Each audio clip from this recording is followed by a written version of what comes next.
undo the O-ring. I'll grab a second pick because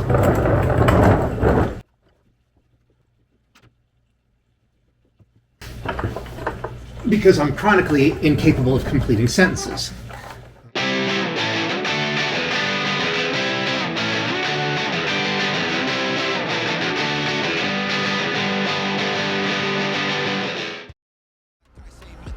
You know, after running the fire extinguisher line more or less directly in front of the exhaust manifold header, I decided that it probably wouldn't be a bad thing to heat wrap this to keep the heat away from, you know, critical things like that. The silicone antifreeze hoses can handle the heat. I don't want the extinguisher to melt. Okay. Somos vencedores. Okay. Somos vencedores. Well, at least half the reason that I took the header off, in addition to obviously wrapping it, was I wanted to put in this bracket. Turns out that the stock focus header is supported at the top by the studs and then doesn't get supported again until basically it hits the flex pipe. So there's, I imagine, some ability to flex here that I don't necessarily want to have a whole lot of that happening. So there's a guy who, actually the same guy who does the transmission bushings and other stuff, makes a metal plate that basically screws into the engine bolts into the engine block on one end and then holds the exhaust on the other end just forward of the junction between the part that goes under the engine and the header itself.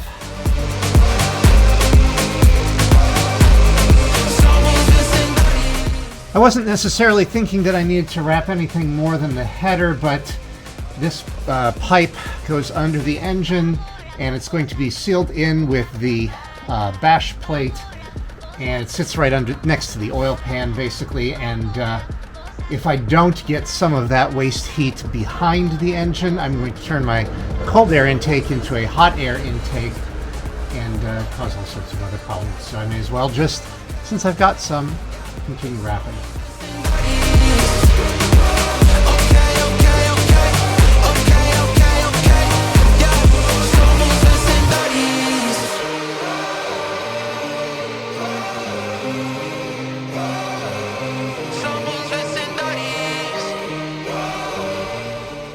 I figure as long as I'm under the car, I should probably fix the power steering fluid leak before I completely run out of power steering fluid on a stage. That would be embarrassing, potentially dangerous. I thoughtfully went down to these parts car and started grabbing O-rings, and there's two of them, and one of them I managed to completely fling. Nowhere in particular. It was spectacular and great. So I really have to hope that I can figure out which one is leaking. I think it's the kind of leftward one, and I would have to follow them back to tell you if that's the input or the return line, and I think it's immaterial. I'm somewhat disinclined to believe that cleanliness is next to godliness, and I would not say that I am a filthy person, but I would not say that I'm a religiously clean one either. But in this case, I need to at least get rid of enough of the excess power steering fluid that's already there to make sure that I end up not knowing whether there's a leak. Although why I wiped that before I opened up the thing, I honestly have no fucking clue. Why did I do that way? I really, yeah, no, whatever.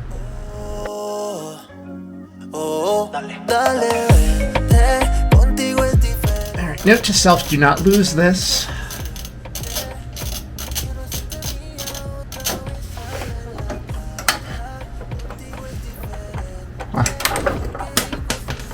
Woo! That was a little closer than I care to the funnel here.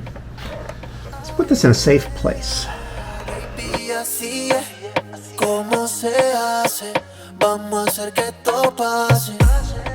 Alright, I see no evidence of any fluid coming from the upper hose, whichever that one is, so I'm hoping that one will be enough. Okay, so where is that going to drip from? Right there. Good. And somehow I managed to not get an entire face full. Good. And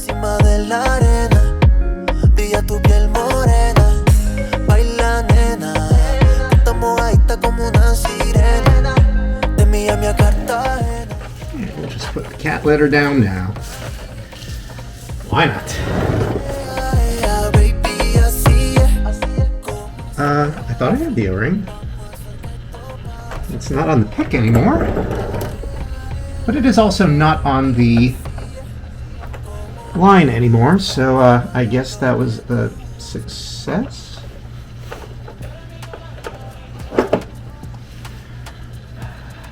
Need the new O-rings. Here's the old O-ring.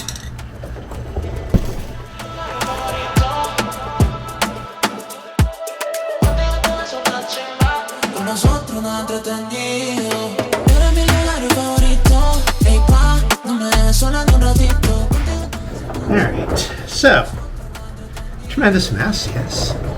I'll go back and re-wipe all the shit that I already wiped, because I was thinking too far ahead. And... because it wouldn't be a project if I didn't make a mess, right?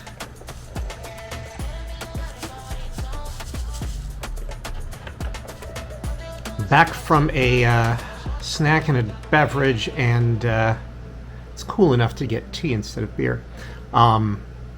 Yeah, still having a little bit of a leak there, so I guess I just need to bite the bullet and order new O-rings and hope that that actually works and that there's not some sort of thing that got wiggled and pulled, because if I need new lines in a rack, that's a little more extensive work than I was hoping to do, since it wasn't leaking before. Kind of murderous. But in either case, the new springs are going to be here tomorrow, and I can get it back on the road for various and sundry things. So let me see if I can get that taken apart and potentially have it back on the road tomorrow. All right. Well, let's see if I can maybe not get myself entrapped this time. It would have been kind of embarrassing to have to call 911 over that. Fortunately, I was able to get myself loose. Got a discount code, and they had some clearance part. That's actually probably the one I want. They had some clearance parts, and eventually I'd like to upgrade to the 2006 knuckles, which have a bigger post for the strut, so you can actually get a bigger strut in there, which is more durable. But that's for future down the road when I'm ready to replace these shocks, which something a little more durable when I get a little more speed going. At this point, I probably could have just left the whatever those were. I had a name on them? I don't know. The Monroes or Bilsteeds or whatever the fuck was on them. Yeah. So I have extra knuckles in here. And I got more lug nuts too. Can't hurt to have lug nuts.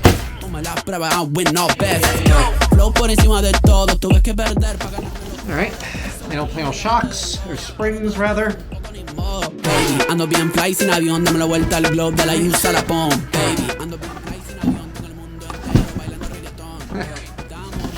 Well, that was an unexpected complication. How do I separate? Okay, there we go. Alright. Alright, now the car can get sprung. You notice those shocks are stuffed into the knuckles the car is wearing. I'm hooked and I can't stop staring.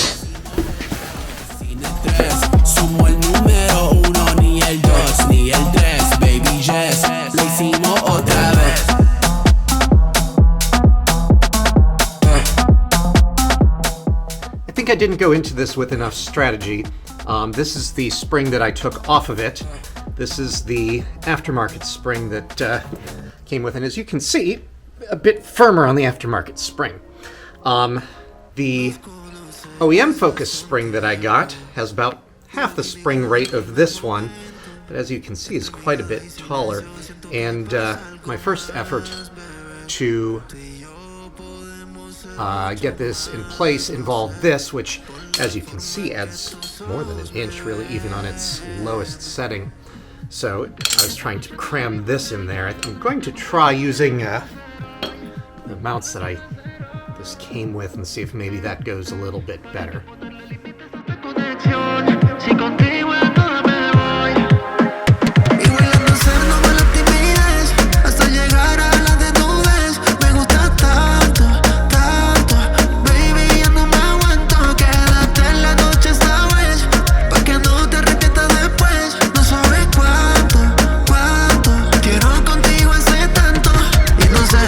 Si me puedo aguantar más tiempo fingiendo una amistad donde quisiera mucho más. Qué locura que de ti me fuera a enamorar. Que no demos un chance, estaría cool. Imagínate tú y yo tirados en la pool. Que en tu día gris se te pinta el cielo de azul. Esos ojitos me dan galas sin Red Bull. Me cuesta besarte en la mejilla. Sí, hay otra parte que te quiero besar. Como la brisa en el mar, tu piel rozar. Ey, quiero ser tu BFA, pero en la cama dime que lo que más no te hagas. Yo sí te hago el mantenimiento en el carro mojando asientos. ¿Qué tal si esta noche no salimos del guión? Lo que nunca hicimos te lo quiero hacer hoy. Te lo quiero hacer, te lo quiero hacer. ¿Para qué ponerle límites a esta conexión? Si contigo a toda me voy. Much as I did not really want to spend more money throwing it at the problem, I realized that, well, first of all, the shop manual thinks that all you need to do is compress the spring and then you take out one bolt and you're good. Of course, with these, I've had significant problem actually compressing because of the long pin. You can't put them bolt head side down, because then this goes up into the underside of the car and doesn't work. And if you put them bolt head side up, you still need room to get the ratchet on top. And you can only compress like the center 2 or 3 coils. So I decided to throw money at the problem and pick up a clamshell spring compressor, which allows you to basically ratchet off to the side of the spring, and is probably better for the type of work I'm doing. And that's probably the type I should have bought in the first place, but it's like 4 times as much money as the other one, which is why I didn't. And also I didn't realize that access was going to be an issue. Like, whoa, okay, baby, let's go. Gritan, luz, cámara, acción. Me tienen envidia, se la vi, así es la vida. Pero mira cómo hacen fila. Giovanillo, baby, tranquila. Todos los vi los mato porque yo soy un killer. Si me tienes celos, a mí ponte la pila. Pongamos los que tienen talento en un cuarto. No te veo ni que fuera John Cena. Noqueado, soy el campeón en el ring. Gano todos los rounds, nadie contra mí. Quítate a mi lado. Don't you see that I'm wearing the crown? Ellos lo hacen por show. Soy real and you already know. Like, whoa, okay, baby, let's go. Gritan, luz, cámara, acción. Me tienen envidia, se la vi, así es la vida. Pero mira cómo hacen fila. Giovanillo, baby, tranquila, tranqui. Quieren el fuego, facha como Taki. Yo se los doy en fríos en la cima. Todos los demás raperos son taki. Mi bro, estamos al día. Está apagado, no veo batería. Brillo como una estrella, siempre pa'lante dejando mis huellas. Ellos lo hacen por show. Soy real and you already know. Like, whoa, okay, baby, let's go. Gritan, luz, cámara, acción. Me tienen envidia, se la vi, así es la vida. Pero mira cómo hacen fila. Giovanillo, baby, tranquila. Me tienen envidia, así es la vida. So racing is not a cheap hobby, but whenever possible, I'm trying to at least save a little bit of money by using something that I have on hand. So when I needed a small bag to carry, just a couple of little tools that I didn't feel secured well in the tire thing, like a couple of ratchets, little tiny wrenches, I managed to find a little dinky pouch to put those in, but I also need something to secure the remaining 2 road triangles in, and I suppose I could do that just to the ground, but maybe I'm going to use this, which is kind of on brand. The rules specify that we have to have a seatbelt cutter within reach, and in the case of cars that have glass windows as opposed to polycarbonate windows, which is mine for now, maybe eventually, we have to have a glass breaker. And it turns out there's a slick little tool that does both. There's the seatbelt cutter in there. It's basically it comes with a split ring. You clip it onto wherever you want. You could also put a cable tie through there if you'd prefer.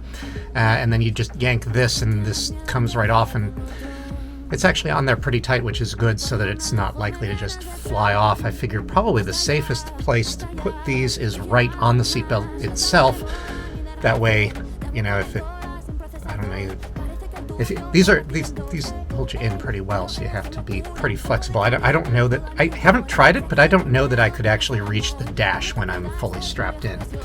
So I figure the safest bet is probably to put them on the seatbelt itself. I feel moderately certain that the lap belt, and specifically the inboard lap belt, is probably the way to go, because that seems least likely to be problematic in terms of getting caught, getting pinched, whatever. I don't know how often these buckles actually fail. Can't imagine that it's a frequent occurrence. God, I hope it's not a frequent occurrence.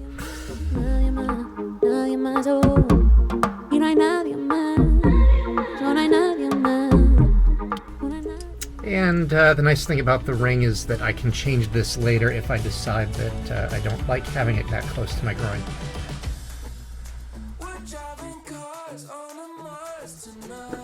I'll have to get this out on the road and see if the springs actually do what I want it to do and keep the ass a little more planted as I go bumpity bump down the road, or hopefully less bumpity bump and more like smooth. In the meantime, I get closer and closer and closer to being able to send off for a logbook.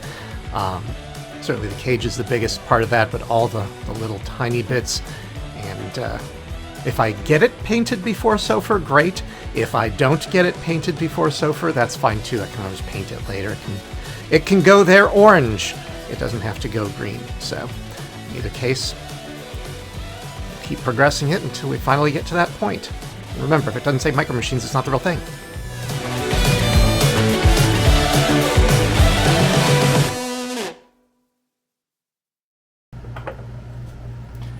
I could have just plugged this end here with something.